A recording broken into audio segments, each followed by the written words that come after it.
श्री शिवाय नमस्तोभ्यम मित्रों। हर हर महादेव। जैसा कि आप सबको मालूम है कि प्रत्येक सावन की शिवरात्रि को पूज्य गुरुदेव पंडित प्रदीप मिश्रा जी द्वारा पार्थिव शिवलिंग का अभिषेक कराया जाता है। लाखों करोड़ों भक्त एक साथ गुरुदेव के साथ पार्थिव शिवलिंग का अभिषेक करते हैं। इस वर्ष यानी कि 2024 में सावन की शिवरात्रि 2 अगस्त को है और शाम को 7 बजे गुरुदेव पार्थिव शिवलिंग का अभिषेक कराएंगे। बहुत सारे लोगों के मन में यह सवाल रहता है कि शिवलिंग कैसे बनाना है और शिवलिंग कितना बड़ा बनाना है, शिवलिंग की मिट्टी कहाँ से लेनी चाहिए, समय हमें शिवलिंग बनाना चाहिए और हम शिवलिंग बनाने के लिए मिट्टी को कैसे तैयार करें कि शिवलिंग खंडित ना हो। इसके साथ ही अगर मिट्टी ना हो तो फिर हम क्या करें, यह सवाल भी पूछे जा रहे हैं।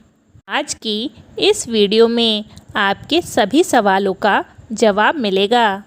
पार्थिव शिवलिंग बनाने के लिए आप अपने घर के गमले से मिट्टी ले सकते हैं, लेकिन ध्यान रखें कि उस मिट्टी में कोई खाद्य पदार्थ की मिलावट ना हो। आपके पास बालू मिट्टी या चिकनी मिट्टी जैसी भी हो वो मिट्टी ले सकते हैं। मैंने अपने घर के गमले से ही मिट्टी ली है। बस हमें तुलसी के गमले में पार्थिव शिवलिंग का निर्माण नहीं करना चाहिए, ना ही तुलसी के गमले से मिट्टी लेनी चाहिए। मिट्टी में जो भी कंकर पत्थर वगैरह हों हम उन्हें निकाल लें। अगर मिट्टी गीली हो तो ठीक रहेगा, नहीं तो आप उसको थोड़ा गीला कर लीजिए। उसके बाद सबसे पहले हमें मिट्टी में गंगा जल डालना है और गंगा जल डालने के बाद हमें थोड़ी थोड़ी उसमें रुई मिला देनी है, जिससे कि पार्थिव शिवलिंग बनाते समय मूर्ति खंडित नहीं होगी, क्योंकि जो रुई होती है इसके रेशे से मिट्टी को पकड़ बनाए रखने में सहायता मिलती है। हम मिट्टी को रुई मिलाकर तैयार करते हैं तो मिट्टी की मूर्तियाँ टूटती नहीं हैं। अब हम इसमें थोड़ा सा देसी घी डाल देंगे। घी ना हो तो आप तिल का तेल भी डाल सकते हैं, जिससे कि हमारी मिट्टी बिल्कुल क्ले के जैसी बन जाएगी और हाथों पर भी बिल्कुल नहीं चिपकेगी। तो आइए देखते हैं हमें शिवलिंग का निर्माण थाली पर किस तरह से करना है। आपको एक थाली लेनी है और उस थाली पर एक ऊंची सी कटोरी या कोई छोटी सी प्लेट जिसकी ऊंचाई ज़्यादा हो वो रख लेनी है और इसके ऊपर आप शिवलिंग को स्थापित कर लें, ताकि जो भी जल दूध वगैरह आप चढ़ाएंगे वो शिवलिंग के नीचे रह जाए और शिवलिंग खंडित ना हो। इस बात का आप विशेष ध्यान रखिएगा। शिवलिंग बनाएंगे तो आप सबसे पहले एक बेल पत्र रखना ना भूलें। बेल पत्र के ऊपर ही हमें शिवलिंग की पिंडी बनाकर रखनी है। पिंडी बनाने के बाद हमें जलाधारी बनानी है। हमें यह देखना है कि वह शिवलिंग के रूप में प्रतीत हो और हम पानी लगाकर शिवलिंग को चिकना करेंगे ताकि इसमें दरारें ना पड़ें। जब भी हम पूजा के लिए शिवलिंग या कोई भी मूर्ति बनाते हैं तो उसमें दरारें नहीं होनी चाहिए। तो चलिए, हमारा शिवलिंग तो बनकर तैयार है। अब हम यह जानते हैं कि शिवलिंग हमें किस समय बनाना है।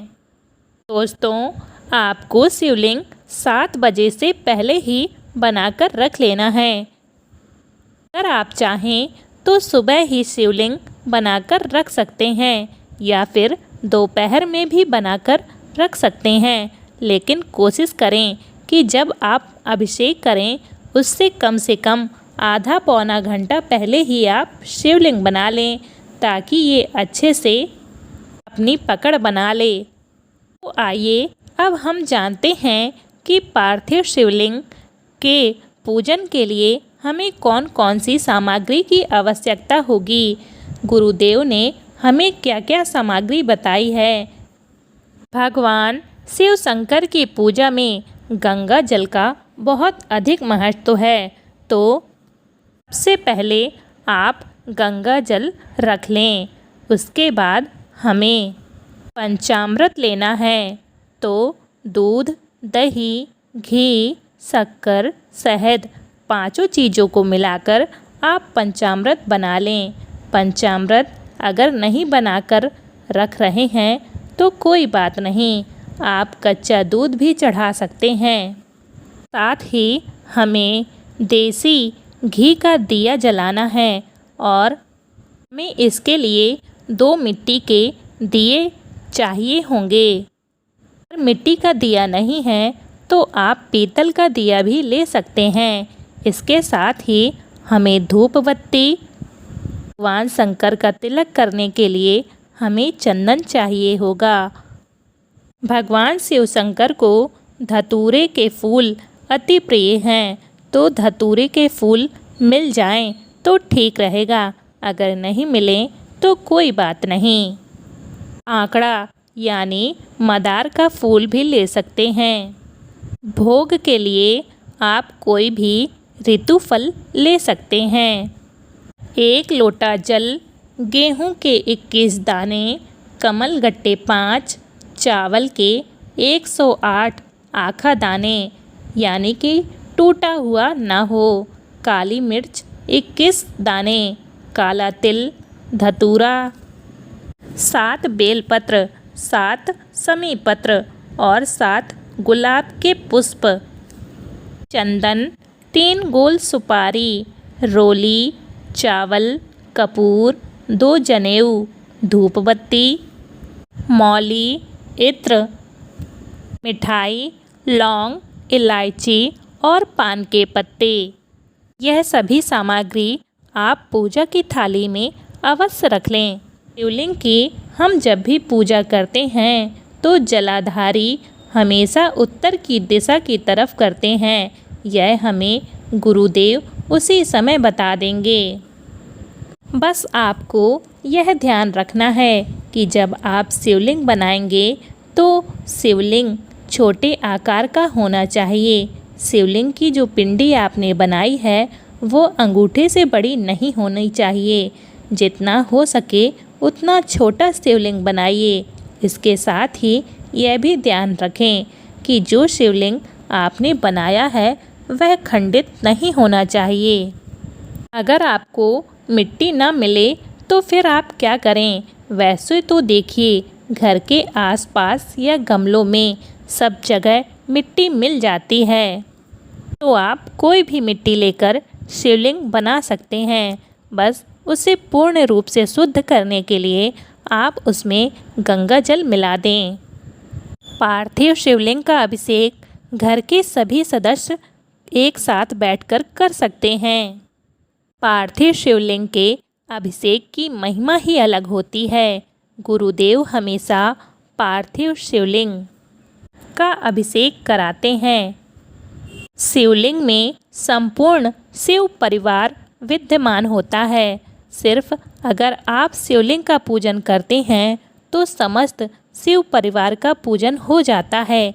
इसलिए आपको शिवलिंग ही बनाना है। सर्वप्रथम आपको घी के 2 दीपक जलाकर रखने हैं आरती करने के लिए।